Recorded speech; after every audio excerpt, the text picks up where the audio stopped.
காந்தியடிகள் சொன்னது போல தாழ்வுற்று வறுமை மிஞ்சிதான் இருந்தது. இன்று கல்வியில் நாம் எப்படி இருக்கிறோம் என்பது குறித்து எனக்கு முன்னாலே பேசியவர்கள் தெளிவுபட பேசினார்கள். வழக்கறிஞர் புஷ்பகுமார் அவர்கள் பேசுகிற பொழுதும் சரி, அதேபோல் வழக்கறிஞர் ஜெய்ஹரி அவர்கள் பேசுகிற பொழுதும் சரி, சென்சார் போர்டு கமிட்டியினுடைய உறுப்பினரும் பாஜகவினுடைய மாநில பொறுப்பாளருமான அம்மையார் அவர்கள் பேசிய பொழுதும் சரி, எனக்கு முன்னாலே பேசிய பாபு கணேஷ் அவர்கள், நான் கண்மணி சீனிவாசன் தான் குறிப்பிட்டு சொன்னேன். அதுக்கு பிறகு பார்த்திங்கன்னா நம்முடைய பாபு கணேஷ் அவர் மாநில பாஜகவினுடைய கலை இலக்கிய பிரிவில் இருக்கிறார். அதே போல் இந்த அவையிலே எனக்கு முன்னாலே பேசிய காவல்துறையினுடைய அதிகாரியாக இருந்த பாலசுப்ரமணியன் அவர்கள் ஆரம்பத்திலேயே கல்வியை பற்றி தெளிவுபட பேசினார். இந்தியாவில் கல்வி எப்படி இருந்தது என்பது குறித்து பேசினார். அவர் கல்வியை பற்றி பேசியதை விட காவல்துறையை பற்றி அதிகமாக பேசக்கூடியவர். அவர் ஒரு காவல் டைரி என்று ஆரம்பித்தால் சமூகத்தில் இருக்கக்கூடிய குற்றங்களை எப்படி களைவது, எப்படிப்பட்ட குற்றங்களை அவர் அணுகினார் அப்படின்னு அவர் சொல்லலாம். அந்த அளவிற்கு நிறைய அவருடைய காவல்துறை அனுபவத்தில் பல்வேறு வழக்குகளை சந்தித்தவர். அவர் நானும் நடைபயிற்சி போகிற பொழுது ஒவ்வொரு அனுபவங்களையும் நாங்கள் பகிர்ந்து கொள்வோம். அந்த அளவிற்கு திகைக்க வைக்கிற அனுபவங்கள், திகிலூட்டுகிற அனுபவங்கள், அப்படியே இப்படிலாம் காவல்துறையிலே நடந்து கொண்டிருக்கிறதா, இந்தியாவில் இப்படியெல்லாம் குற்றங்கள் இருக்கிறதா என்று சொல்லக்கூடிய அளவிற்கு அதிர்ச்சியூட்டுகிற தகவல்களை எல்லாம் காவல்துறை அதிகாரி அவர்கள் சொல்லுவார். அதை களையக்கூடிய வழிமுறைகளை பற்றியும் அவர் பேசுவார். அவர் உளவுத்துறையிலே இருந்திருக்கிறார், ஆரம்பத்தில் இருந்து உளவுத்துறையில் இருந்திருக்கிறார்.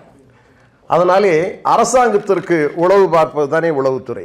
அதனால அரசாங்கத்தினுடைய பல்வேறு தகவல்களும் அவருக்கு நன்றாக தெரியும். அந்த வகையிலே அவர் அழகாகவே பேசியிருக்கிறார், அற்புதமாக பேசியிருக்கிறார், தெளிவுபட பேசியிருக்கிறார். அதே மாதிரி என்னுடைய நண்பர் பாபு கணேஷ் திரைத்துறையில் இருக்கிறார். அவர் ஒரு திரை புலினே சொல்லலாம். கொஞ்சம் பின்னாடி கொஞ்சம் நிறுத்துங்க, கொஞ்சம் உள்ள உட்கார். அதாவது எப்படின்னா, இங்கே கொஞ்சம் பேசாமல் இருந்தீங்கன்னா கொஞ்சம் மதனை கொஞ்சம் திரைத்துறையில் பார்த்தீங்கன்னா தொடர்ந்து 15 படங்களை, ஒரு படம் தயாரித்தாலே வறுமை கோட்டு கீழே போயிடுவாங்க. 15 படங்களை அவரே தயாரித்து அவரே இயக்கி கின்னஸ் பட அந்த பதிவிலே வந்திருக்கிறார். இன்றைக்கு கூட ஆர்டிக்கல் 15 செக்ஷன் 50 அப்படின்னு சொல்லிட்டு ஒரு படம் எடுத்திருக்காரு. அது ஒரு பெரிய பட்ஜெட் படம், தேசப்பற்று மிக்க ஒரு படம். இது மாதிரி அவர் ஒரு வரலாற்றை திரைத்துறையில் வரலாற்றை படைத்து கொண்டிருக்கிறார். அவனு சாதாரணமான ஆள் இல்லை. திரைத்துறையில் இருக்கிறவங்கலாம் பார்த்தீங்கன்னா திடீர்னு ஏழை ஆகிடுவாங்க. ஆனால் பாபு கணேஷை பொறுத்தவரையிலும் சென்னையில் ஒரு பெரிய மால் வச்சிருக்கிற அளவு பெரிய அளவுக்கு தான் வசதியாக தான் இருக்கார். அதுக்காகவே நம்ம பாராட்டுவோம். அப்படி அவர் திரைத்துறையிலே கீழே விழுந்து விடாமல் எப்படி செயல்படுவது என்பது குறித்து பாபு கணேஷுக்கு நன்றாகவே தெரிகிறது. நிறைய பேர் வந்திருக்கிறாங்க, எல்லாருடைய பெயரையும் நாம் சொல்ல. அதே மாதிரி டாக்டர் மீரா அஷ்மி கேரளாவிலேருந்து வந்திருக்காங்க. அவர் ஒரு ஆக்ஸ்பா பல்கலைக்கழகத்தோட ஒரு அங்கம், அவரையும் நான் வரவேற்கிறேன். அதே மாதிரி பட்டம் பெற வந்திருக்கிறீர்கள், ஆக்ஸ்பா பல்கலைக்கழகத்தில் இருந்து விருது பெற வந்திருக்கிறீர்கள். பட்டம் என்பதை விட விருது என்று தான் பொருள். ஏன்னா இது ஒரு அவார்டு, உயரிய விருது. டாக்டரேட் என்பது ஹை லெவல் அவார்டு. இந்தியாவில் உலகத்திலேயே மிக சிறந்த விருது அப்படின்னு சொன்னால் அது இந்த டாக்டரேட். அது விருது, படிப்பு வேறு, விருது வேறு. அந்த விருது பெற வந்திருக்கிற உங்கள் அனைவரையும் வருக வருகவென்று வாழ்த்தி மகிழ்கிறேன். ஆக்ஸ்பா பல்கலைக்கழகம் எந்தவித எதிர்பார்ப்பும் இல்லாமல் இவ்வளவு மிக சிறந்த அரங்கம், இந்த பாரதிய வித்யா பவன் என்பது ஒரு மிக சிறந்த அரங்கம், ஒரு ஒழுக்கமான நிகழ்ச்சிகளை நடத்தக்கூடிய அரங்கம். இந்த அரங்கத்திலே இப்படிப்பட்ட ஒரு நிகழ்வை அவர்கள் நடத்தி காட்டியிருக்கிறார்கள். அதற்கு முதலே பாராட்டுகளை தெரிவித்துக் கொள்கிறேன். முதல்ல எல்லாருமே பார்த்தீங்கன்னா இங்கே வந்திருக்கிற மேலே வந்திருக்கிற எல்லாருமே ஒரு பெரிய ஸ்காலர்ஸ், முக்கியமானவர்கள். பொதுவாக நீதியின் குரல் சார்பாக பார்த்தீங்கன்னா நான் 30 ஆண்டுகளாக நீதியின் குரலை நடத்தி வருகிறேன். இதில் பல பேர் மத்திய அமைச்சர்கள் உருவாகி இருக்கிறார்கள், மாநில ஆளுநர்கள் உருவாகி இருக்கிறார்கள். இன்றைக்கி தொலைக்காட்சியில் இன்றைக்கு நிறைய பேர் பேசுகிறாங்க. அவங்கெல்லாம் 30 ஆண்டுகளுக்கு முன்பு எப்படி இருந்திருப்பாங்கன்னு உங்களுக்கு தெரியும். முதல்ல விவாதம் என்பதை, இந்தியாவில் விவாதம், பிரச்சனைகள், விவாதங்கள், தீர்வுகள் என்கிற நடைமுறைக்கான ஒரு தொலைக்காட்சியை பயன்படுத்தியது நீதியின் குரல் தான். அது அடியேன் தான்.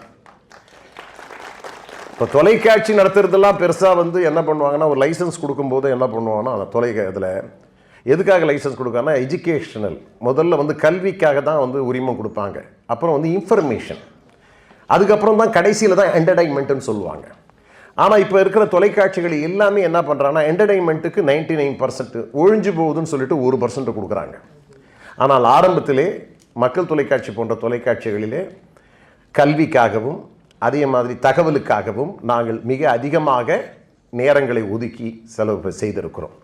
அதுக்கு காரணம் என்னவென்று சொன்னால், அறியாமை இருளை மக்களிடமிருந்து விலக்கி வைக்க வேண்டும், மொழி பற்றியும் தேசப்பற்றியும் ஊக்குவிக்க வேண்டும் என்கிற லட்சியத்தின் அடிப்படையிலே தான் தொலைக்காட்சிகள் உருவாக்கப்பட்டன. அதற்கு நாம் நன்றி சொல்ல வேண்டிய இடத்திலே இருக்கிறோம். அதற்கு மருத்துவர் ஐயா போன்றவர்களை மனதார நினைக்கக்கூடிய இடத்திலே நாம் இருந்து கொண்டிருக்கிறோம். நல்ல தமிழை நாட்டு மக்களுக்கு கொண்டு செல்வதிலே அவர் அதிக கவனம் செலுத்தி கொண்டிருக்கிறார். இன்னைக்கு கருத்தரங்கத்தினுடைய தலைப்பு ஏன் இன்றைக்கு பல்கலைக்கழக விருது வழங்குகிற இந்த நிகழ்வில் இம்மாதிரியான கருத்தரங்கை நாம் நடத்தி கொண்டிருக்கிறோம்.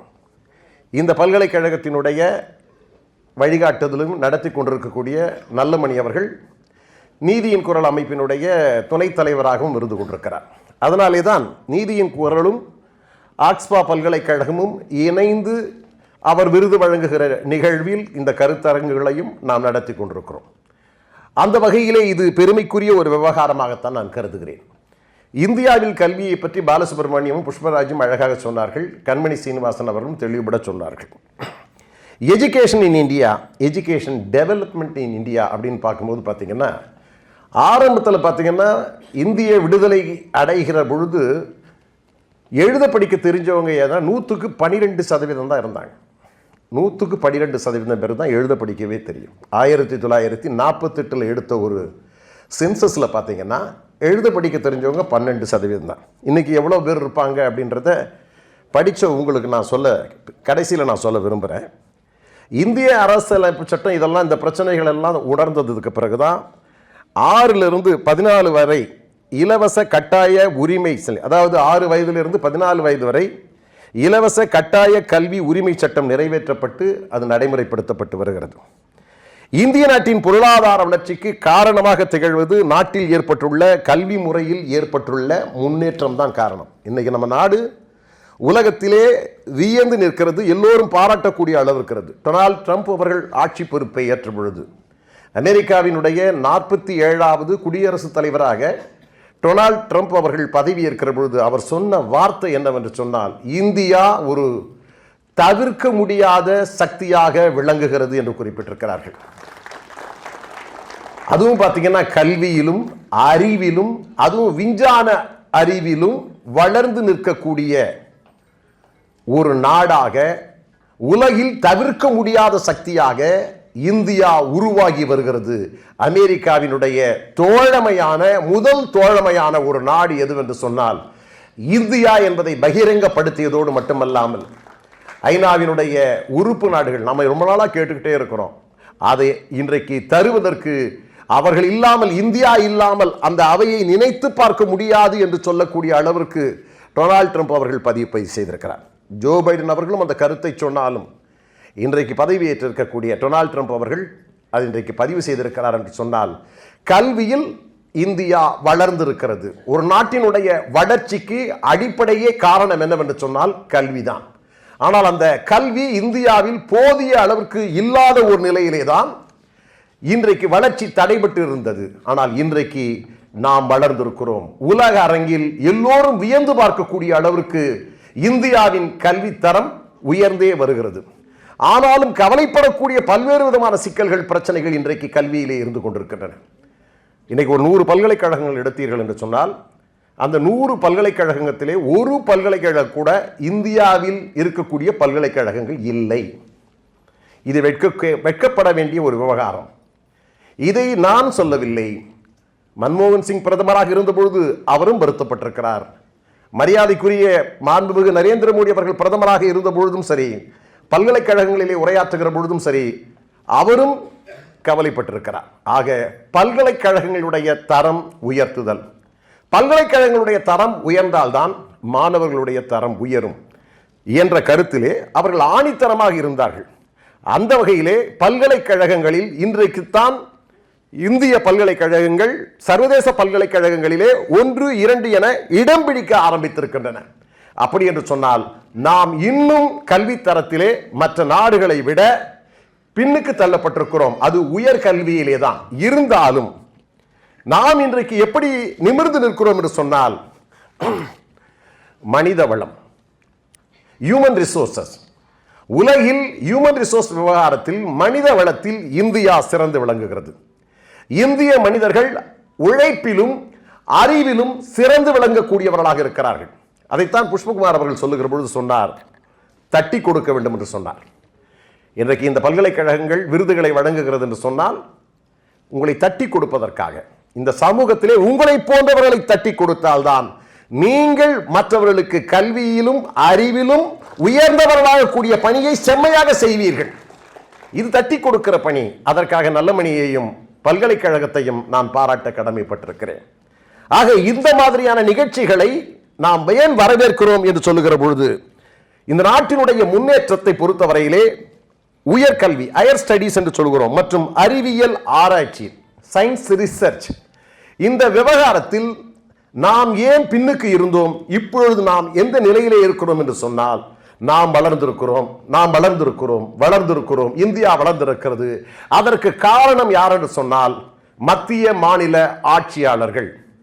அதற்கு பிறகு கோத்தாரி குழு அறிக்கையின் அடிப்படையிலே செய்யப்பட்டிருக்கிற பல்வேறு விதமான சீர்திருத்தங்கள், இந்த சீர்திருத்தங்களுடைய நடைமுறைகள் எல்லாம் இன்றைக்கு நம் மத்தியிலே வந்திருக்கின்றன. தமிழகத்திலே கூட மாநில கல்வியை வருகிற பொழுது ராஜாஜி கொண்டு வந்த கல்வி முறை, அதை நான் உங்களுக்கு எல்லாருக்குமே தெரியும், பாலசுப்ரமணியத்துக்கு தெரியும். ராஜாஜி கொண்டு வந்த அந்த குலக்கல்வி முறை, அதனாலே ஏற்பட்ட ஆட்சி மாற்றமே ஏற்பட்டது. ஒரு கல்வி முறையை நாம் நடைமுறைப்படுத்துகிறோம் என்று சொல்லுகிற பொழுது அந்த கல்வி முறையிலே தவறு இருக்குமானால் ஆட்சியை விழுந்தது. ராஜாஜிக்கு பிறகு வந்த பெருந்தலைவர் காமராஜர், அதைத்தான் அவர்கள் அழகாக சொன்னார். காமராஜர் அவர்களுடைய கல்வி சீர்திருத்தம், காமராஜருடைய நோக்கங்கள் இன்றைக்கு இந்தியாவே பின்பற்றியது. தமிழகத்திலே காமராஜருடைய ஆட்சி முறையை இந்தியாவே பின்பற்றியது. அதனாலே தான் தொடக்க கல்வி, ஆரம்ப கல்வி, அவருடைய மதிய உணவு மூலமாக ஏற்பட்ட அந்த நடைமுறை காரணமாக இந்தியாவே அதை பின்பற்றியது. அதற்கு பிறகுதான் மாணவர்களுடைய சேர்க்கை அதிகமானது. இந்தியாவிலே தொடக்க கல்வியும் ஆரம்ப கல்வியும் நடுநிலை கல்வியும் அதிகமாக வளர்ந்து வந்தன. வளர்ந்த நாடுகளிலே 3ஆம் நிலை கல்வி சேர்க்கை அளவோடு ஒப்பிடும்பொழுது அந்த இலக்கினை எட்ட நாம் வெகு தொலைவு செல்ல வேண்டி இருக்கிறது. அந்த இலக்கை நாம் இன்னும் எட்டி பிடிக்க முடியவில்லை. அதற்கான முயற்சிகளில் நாம் ஈடுபட்டுக் கொண்டிருக்கிறோம். இன்னைக்கு பார்த்தீங்கன்னா 71% மாணவர்கள் அரசாங்கத்தால் நடத்தப்படும் பள்ளிகளிலே கல்வியை பெறுகிறார்கள். எவ்வளோ? 71% பேர். எல்லாம் தனியார் பள்ளியை நோக்கி தான் போயிட்டு இருப்பாங்க. மேடையில் உட்கார்ந்துருக்கலாம் கூட பார்த்தீங்கன்னா பெரும்பாலானவர்கள் இன்னைக்கு தனியார் பள்ளியில் தான் படித்து வந்திருப்பாங்கன்னு நினைக்கிறேன். நீங்கள் கூட தனியார் பள்ளியில் தான் படித்து வந்திருப்பீங்க. ஆனால் அரசாங்கம் நடத்தக்கூடிய பள்ளியில் சேர்க்கையிலே வந்தவர்கள் தான் 71% பேர். 29% பேர் தான் மாணவர்களுக்கு தனியார் கல்வி நிறுவனங்கள் கல்வி அளித்து நாட்டின் கல்வி தேவையை பூர்த்தி செய்கின்றன. வெறும் 29%, 29% தான் தனியார் பள்ளிகளுடைய கான்ட்ரிபியூஷன். இப்போ நாம் அரசாங்கம் நடத்தக்கூடிய கல்வி ஸ்தாபனங்களை, கல்வி நிறுவனங்களை ஊக்கப்படுத்த வேண்டும். அதுதான் ஏழை எளிய மாணவர்கள், கிராமப்புற மாணவர்கள் மேம்படுவதற்கான வளர்ச்சியை வழிவகுக்கும். இன்னைக்கு பார்த்தீங்கன்னா 6 இருந்து 14 வயது வரை குழந்தைகள் சேர்க்கை பார்த்தீங்கன்னா 96.5%. 96.5, 12% எங்கே இருந்தது? 100க்கு 12 எங்கே இருந்தது? இப்போ எப்படி இருக்குது? 96.5. பாலசுப்ரமணியம் கூட ஒரு கணக்கத்தை காட்டினார். ஆனால் அந்த கணக்குக்கும் இந்த கணக்குக்கும் நான் டேலி ஆகலை அப்படின்னு அவர்கிட்ட சொன்னேன் நான். இப்போ பார்த்தீங்கன்னா 96.5% பேர் மாணவர்கள் கல்வி பயில ஆரம்பித்திருக்கிறார்கள். இன்னும் 100 விழுக்காட்டை ஒரு வருடத்திலே நாம் கடந்து விடுவோம். 100 விழுக்காடு கல்வி இன்றைக்கு இந்தியாவில் கல்வி வளர்ச்சி வந்துவிடும். ஆம், நாம் அதனால சொல்றோம், அமெரிக்காரனே சொல்றான், இன்னைக்கு இந்தியா கல்வியில் சிறந்த, அறிவியலில் சிறந்த, உழைப்பில் சிறந்த ஒரு மிகப்பெரிய நாடு, அதை தவிர்க்க முடியாத ஒரு சக்தி, உலகின் மிகப்பெரிய வல்லரசுகளில் ஒன்று இந்தியா அப்படின்னு சொல்லியிருந்தான். ஆனால் நாம் சொல்லுகிறோம், தட்பவெப்ப நிலையாக இருந்தாலும் சரி, உணவு முறையாக இருந்தாலும் சரி, வாழ்வியல் முறையாக இருந்தாலும் சரி, east or west, India is the best. எங்க போனாலும் இந்தியா இஸ் த பெஸ்ட். அதுவும் இந்தியாவிலே தமிழ்நாடு தான் தி பெஸ்ட். இன்னைக்கு கேரளாக்காரெல்லாம் வந்திருக்காங்க, கர்நாடகாரெல்லாம் வந்திருக்காங்க, அதுக்காக நீ கோச்சிக்க வேணாம். அவர் தமிழ்நாட்டிலே சென்னை பெஸ்ட்ன்றார் அவருடைய பார்வையில். எதுக்காக சொல்ல வரேன்னா, இதை ஊக்குவிப்பதற்காக சொல்லவில்லை. இங்கே வாழ்ந்தவர்களுக்கு தெரியும் எப்படி தமிழகம் சிறப்பாக இருக்கிறது, சென்னை சிறப்பாக இருக்கிறது, இந்தியா சிறப்பாக இருக்கிறது என்பதை பற்றியெல்லாம் நாம் இன்றைக்கு சொல்லிக் கொள்ள வேண்டியிருக்க நிலையிலே இருந்து கொண்டிருக்கிறோம். ஆரம்பத்தில் எல்லாம் நிறைய பேர் இருப்பீங்க. பியூசி படித்தவங்க எல்லாம் எத்தனை பேர் இருக்கீங்க? பியூசி படித்தவங்க இருக்கீங்களா? ஏதாவது இருக்காரு பாருங்க. பியூசி படித்த நீங்கள் தான் கடைசி செட்டாக இருந்திருப்பீங்க இல்லையா? 77 78ஆம் ஆண்டு தான் வந்து பியூசி. அதுக்கப்புறம் பார்த்தீங்கன்னா அது கூட வந்து குழு பரிந்துரை தான், கோத்தாரி குழு மாதிரியான குழுக்களுடைய பரிந்துரை அடிப்படையில் பார்த்தீங்கன்னா 10ஆம் வகுப்பு, அதுக்கப்புறம் வந்து +2, அதுக்கப்புறம் 3 ஆண்டுகள் பட்டப்படிப்பு, அதுக்கப்புறம் வந்து பார்த்தீங்கன்னா ரிசர்வேஷன் அப்படின்லாம் சொன்னாங்க. சமூக நீதி ரிசர்வேஷன் அப்படின்னா இன்றைக்கி அதிகமாக ரிசர்வேஷன் ஒரு மாநிலத்தில் கொடுக்குறாங்கன்னா அது எந்த மாநிலம் சொல்லுங்கள்? அதிகமாக ரிசர்வேஷன் கொடுக்குற ஒரு மாநிலம் அதெல்லாம் தப்பு. மகாராஷ்டிராவில் தான் 73% கொடுக்குறாங்க. மகாராஷ்டிராவில் 73% கொடுக்குறாங்க. அதே மாதிரியாக இன்றைக்கு தேசிய கல்வி ஆணையத்தின் பரிந்துரைகளின் அடிப்படையிலே தோன்றிய விஷயம் இது. 1லிருந்து 5 வந்து தொடக்க கல்வி, ஆரம்ப கல்வி, 5லிருந்து 10 வந்து உயர்நிலை பள்ளிகள், அதுக்கப்புறம் 10ஆம் வகுப்பிலிருந்து 2 மேல்நிலை பள்ளிகள், அதுக்கப்புறம் பார்த்தீங்கன்னா +2லிருந்து 3 ஆண்டு பட்டப்படிப்புகள். இதெல்லாம் வந்து பார்த்தீங்கன்னா 1964, 66 தேசிய கல்வி ஆணையத்தின் பரிந்துரையின் அடிப்படையிலே தோன்றியதாகும். இப்போ இன்னும் பல மாற்றங்களை உருவாக்கி கொண்டிருக்கிறார்கள். நம்முடைய கல்வி ஆணையங்கள் வேகமாக சிறப்பாக செயல்பட்டு கொண்டிருக்கின்றன. ஆகவே உலகமே வியக்கக்கூடிய அளவிற்கு கல்வியிலே நாம் முன்னணியிலே வர வேண்டும். அதற்கு தொடக்கமாகத்தான் நீங்களெல்லாம் விருதுகள். இன்றைக்கு விருது பெறுகிற உங்கள் விருதுகளாக இருக்கக்கூடிய உங்களை நாங்கள் பாராட்டி மகிழ்கிறோம்.